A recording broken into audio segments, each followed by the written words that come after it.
Kobil, sini Kobil. Ke kursi lagi. Ini kita ada pertanyaan kedua nih. Lanjut ya. Lanjut. Masih siap ya? Siap. Oke. Dari Smart Student, namanya Nizar. Dia orang Bogor. Bentar. Dari siapa? Nizar. Iya, betul. Nizar Bogor. Orang Bogor, betul. Oke. Mau nanya terkait dengan jurusan CP di BINUS Bandung. Yang dipelajarinnya tuh pertama apa aja katanya. Terus katanya dia dengar-dengar kalau jurusan CP itu ke arah industri kreatif, bahkan belajar ngoding juga ya, atau enggak tuh katanya. Terus kira-kira yang harus dipersiapin buat ke jurusan ini tuh apa aja ya, Kobil, dari segi materinya. BTW sebelumnya aku sempat mendalami dunia kreatif, berarti sama kayak yang tadi orangnya. Oh sama. Tapi ini orang yang sama atau orang yang beda pertanyaannya sama? Orang yang beda tapi pertanyaannya sama, kurang lebihnya sama. Dia SMK jurusan DKV juga dan Serius? Iya. Sekarang juga bekerja sebagai pengajar UI UX desain sama ngajarin anak-anak buat aset game gitu Kak. Kira-kira kalau materi desain ini tuh bakal kepake di jurusan CP enggak? Tanya. Sama mau nanya satu lagi soal materi dan ujiannya gitu. Aku lihat di TikTok banyak yang bilang kalau BINUS tuh PPT materi pakai bahasa Inggris. Terus beberapa mata kuliah ujiannya pakai bahasa Inggris juga. Betul nggak tuh, Kobil? Gitu. Coba dijawab. Oke, terima kasih ya buat Nizar ya, asal Bogor ya. Jadi ya. Betul. Berarti pertanyaan pertama terkait apa aja yang dipelajari di politik CP. Iya. Nah, tentunya ini salah sih kayak aku ulangin ya, terkait marketing lah, terkait kemudian accounting ada juga deh tambahannya. Iya, accounting kan, kelola keuangan kan. Iya, betul. Balance sheet, income statement, Betul. cash flow. Betul. Nah, karena yang membuat miskin itu bukan kita ketika beli barang mahal, tapi membuat miskin kalau kita nggak bisa hitung. Jadi harus hitung keuangan kita. Dari marketing, accounting, terus presenting itu apa? Kalau misalnya ada lomba bisnis, kita bisa presentasi ke juri atau investor. Itu kita pelajari di situ. Terus jadi investor, angel investor, venture capital, kemudian ada juga komunitas-komunitasnya lah. Angin, angel investor kan, angin. Iya. Angel investor. Salah satu contohnya. Iya. Terus pertanyaan kedua terkait ngoding ya. Iya, terkait ngoding. Kalau ngoding itu kan lebih ke teknikal ya, Nizar. Kalau ngoding itu, kalau di CP enggak sih, lebih ke cara kita ngedesain bisnis sih. Kalau di CP ya, kalau ngoding itu lebih ke anak IT, anak computer science, sama di BI, gabungan bisnis sama IT. Kalau ngoding. Tapi kalau kamu belajar ngoding lebih point plus, karena kan itu kan skill kan. Iya betul. Terus yang terkait penyakit ketiga terkait materi ya. Iya. Materi yang dipelajari itu hampir sama sih tadi yang aku jelasin, marketing, accounting, presenting ya. Terus terkait dia juga lagi ngajar UI UX ya. Nah itu bagus. Jadi kamu udah punya step awal dari yang lainnya, udah bisa ngajar karena ini loh perbedaannya. Orang pintar yang bisa ngajar itu lebih bagus daripada orang yang cuma pintar tapi gak bisa ngajar gitu.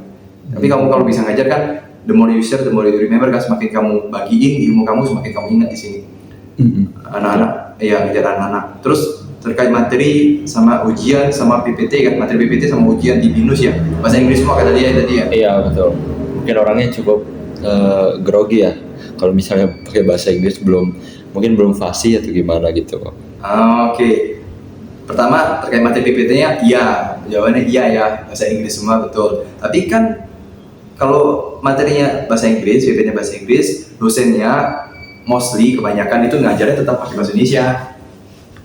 Ya, itu jawabannya. Tapi ada juga dosen yang ngajar pakai bahasa Inggris, ada juga dong. Oh iya ya. betul.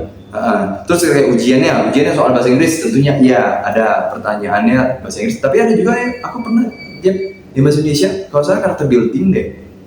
Karakter building ujiannya Indonesia, UTS kuasnya. Oh iya. Soalnya bahasa Indonesia kan. Iya. Tapi ada beberapa mata kuliah lah yang bahasa Indonesia. Tapi kalau misalnya semua mata kuliah, kalau kita bilang kebanyakan ya, yang soal ujiannya bahasa Inggris, jawabnya apakah bahasa Inggris atau bahasa Indonesia, itu kan pertanyaannya kan.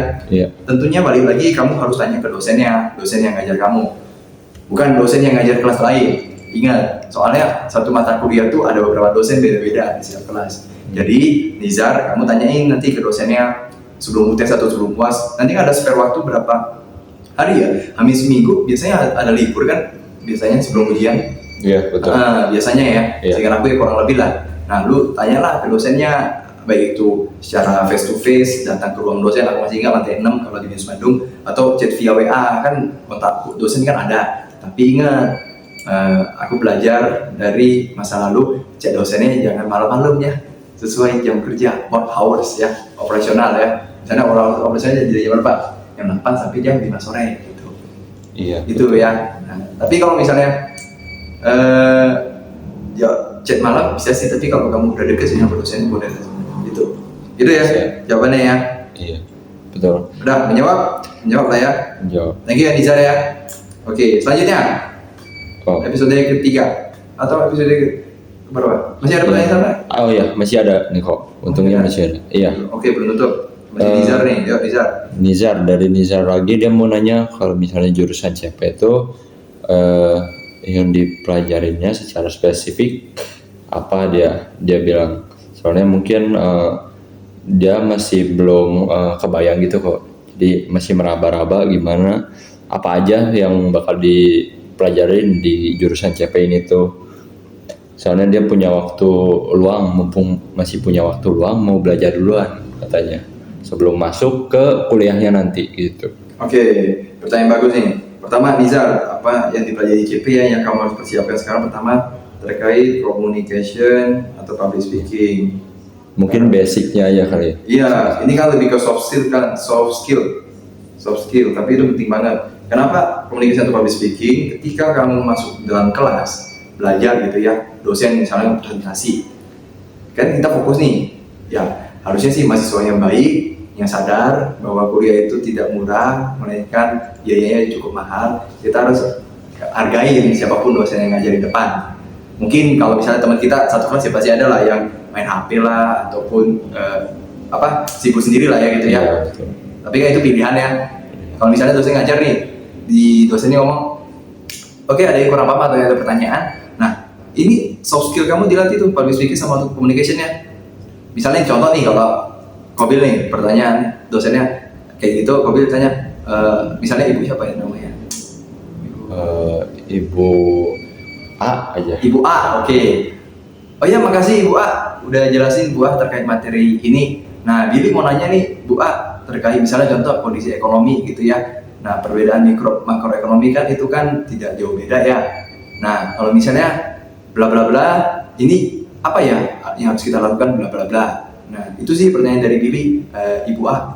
Nah, itu kan komunikasi public speaking. Dan dosen tuh ingin loh siapa yang nanya dan apa ya, jujur aja ya. Aku lebih apresiasi ke orang yang misalnya kita jelasin dia ada kasih pertanyaan daripada diem dong. Oh iya. Ya dong. Betul. Gak ada tanggapan dong, dia gak merhatiin dong. Iya. Nah, ini contohnya Nizar bagus nih, dia tanggepin nih berarti nih konten-konten smart student nih. Berarti harus lebih, maksudnya itu tandanya kita responsif. Iya, responsif. Jadi dia pasti setiap orang yang presentasi itu atau orang yang jelasin pasti ada pertanyaan kok yang muncul kalau kita dalemin gitu ya. Terus terkait komunikasi dan public speaking, lanjut yang kedua itu terkait apa? Terkait marketing sih, marketing. Ya, Oke. marketing sama yang ketiga itu personal branding. Soalnya marketing juga masih banyak lagi ya, misalnya Banyak banget udah itu. dipelajarin lebih dalam ya di sana, tapi mungkin nggak perlu takut kali ya. Iya, gak usah Jadinya. takut. Apalagi contoh simpel nih kalau marketing nih ya di website.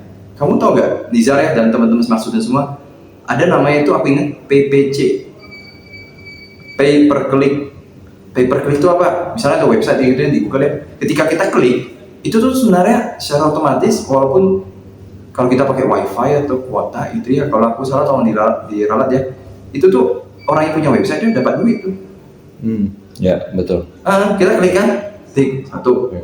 Kita baca nih, baca berita lah atau apa lah gitu ya. Nah, orang yang ngebuat website itu atau orang yang punya artikel tersebut sebenarnya dapat duit, walaupun kita gak kasih duit. Kayak kita pakai wifi atau pakai kuota. Iya. Itu contoh dalam dunia digital marketing. Lalu contohnya dalam personal branding. Nah, ini penting banget nih. Cara kamu mempresentasikan versi terbaik dari diri kamu. Karena apa? Nanti dosen kalau misalnya ada apa-apa, misalnya kalau binus kan ada harus ngejar komsot kan, jamsos kan. Iya. Nah, dosen misalnya ada ngajar nih di sekolah nih, ngajar di sekolah di SMP atau di SMA. Nah, itu kamu ikut jadi asisten dosen di mana dosen bakal pilih mana yang lebih tanda kutip worth it, yang mana yang lebih apa ya, yang lebih baik lah daripada semuanya. Personal branding perlu dengan apa? Dengan kepercayaan yang dosen kasih ke kita. Apalagi kalau di binus itu namanya apa? Komti ya.